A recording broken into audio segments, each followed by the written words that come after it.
Hey guys, so it's time to make this Unimog a little more useful. Now the reason I got this in the first place was because I needed a tractor, so naturally I didn't buy a tractor, I went for this. But there's a few reasons for that. Now first of all, it's because I like them, obviously. And also I wanted something where you could have attachments in the front, so it's a lot easier to see what you're doing. Now the problem is, I don't have any attachment points on this, so let's do something about that.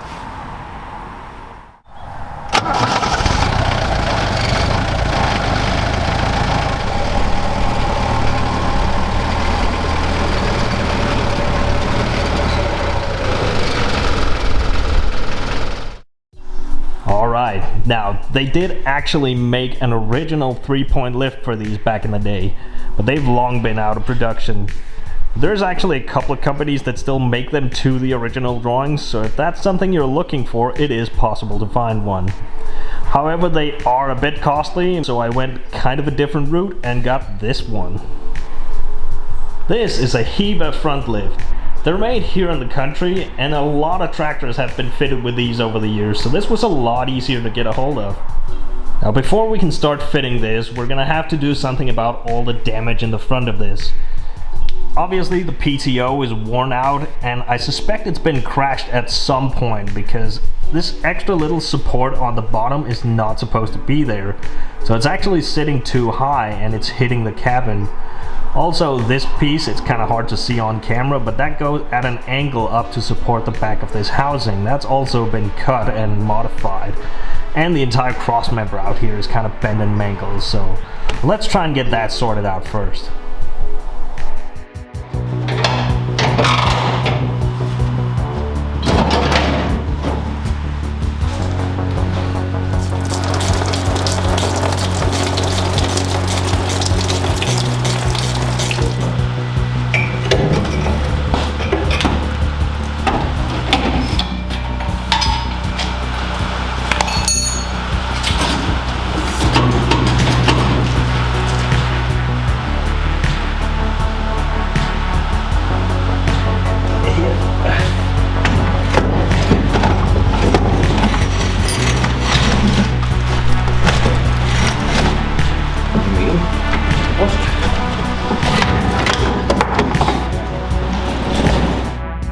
Okay, now that we have this out, it's becoming pretty clear why it didn't fit very well. Because these parts are not for this type of Unimog. This housing here, it looks the same as the one I have on my 416, but with a smaller shaft in it. This might be from an early 406, but that's really just a guess.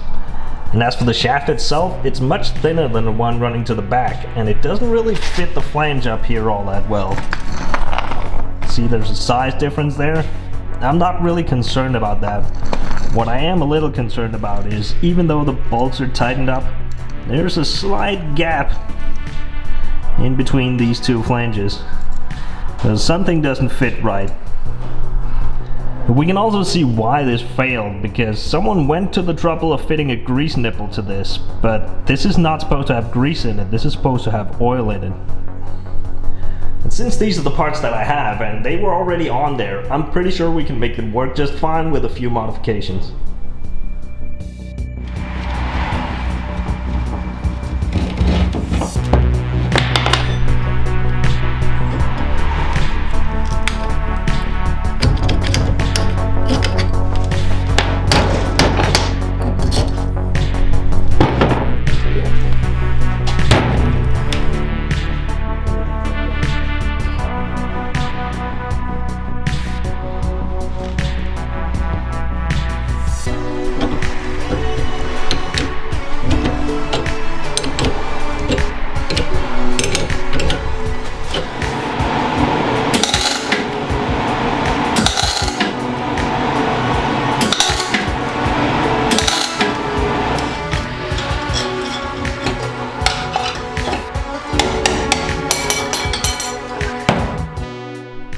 Right, so we managed to get this apart. Now the bearing here that was causing all the trouble, that was very much destroyed, and there was really nothing left to get in there and get a tool on it, so it got a little unconventional getting that out, but we managed, and we did it without destroying the housing, so that's good. Now unfortunately, the way these are set up, they actually use the main shaft as the inner bearing race for that bearing. But since that's been stuck for a while, it's been destroying and chewing up this surface on the shaft. So I'm gonna have to get a complete kit with new bearings and a new shaft. Now we can also see what the problem was with the drive shaft not really fitting properly. You can actually see the markings on there where it's been sitting on this raised edge on the flange here. But we do have the same problem in the other end where it's attached to the output of the gearbox, so we're gonna have to rework that one as well.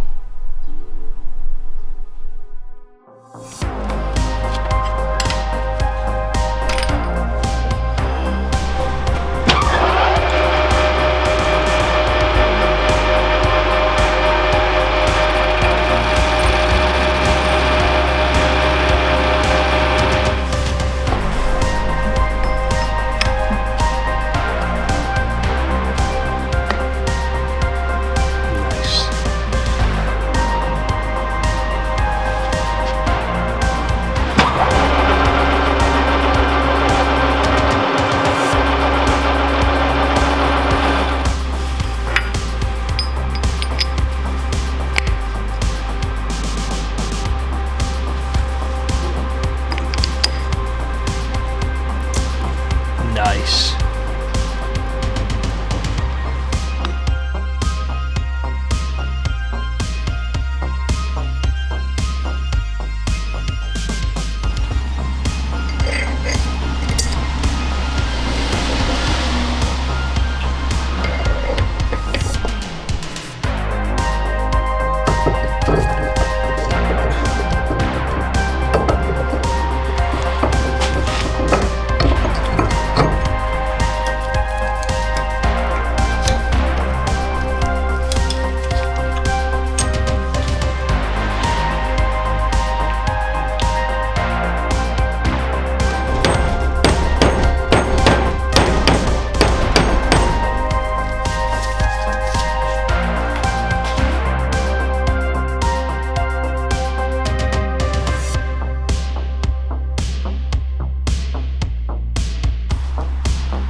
So that's all of that taken care of.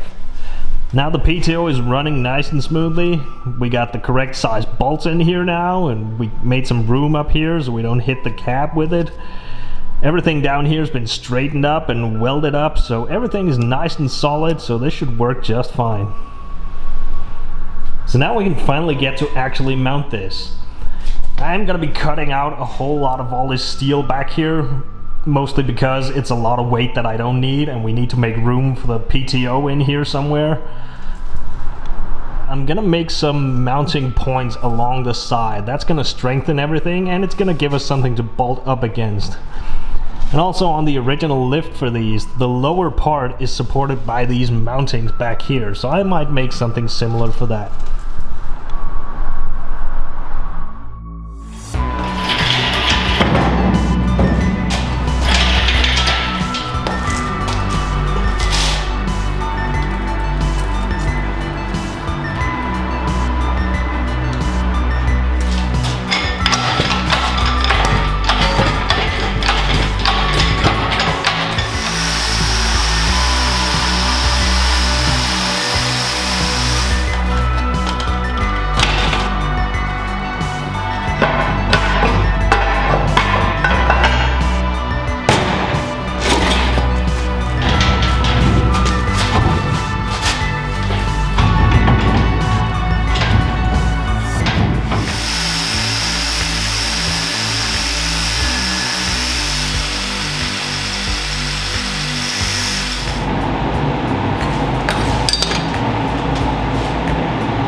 Alright, so that's all done, and it all works really well.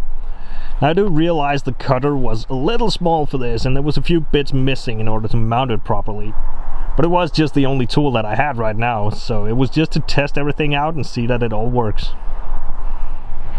Now, I do plan to get a couple of different tools and attachments for this, but before I do, we're gonna have to do something about the hydraulics, because this is obviously not the final install. I just used the really long hose that came with the lift, because I didn't want to go and buy a whole lot of hydraulic parts before we do something about these outlets up here. I also purposely made it so that it's relatively easy to take the whole thing off if you need some more clearance in the front. It's just a matter of taking out the big bolts, and you leave those black brackets that are on the frame, and you just take all the red stuff off.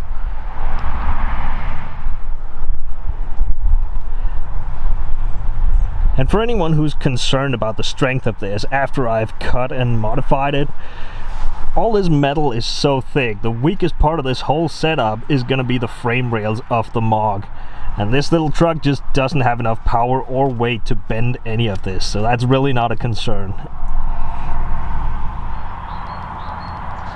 Well, it's almost winter up here now, and we're losing daylight pretty quick, so this is going to be it for this video. So until the next one, thanks for watching, and we'll see ya.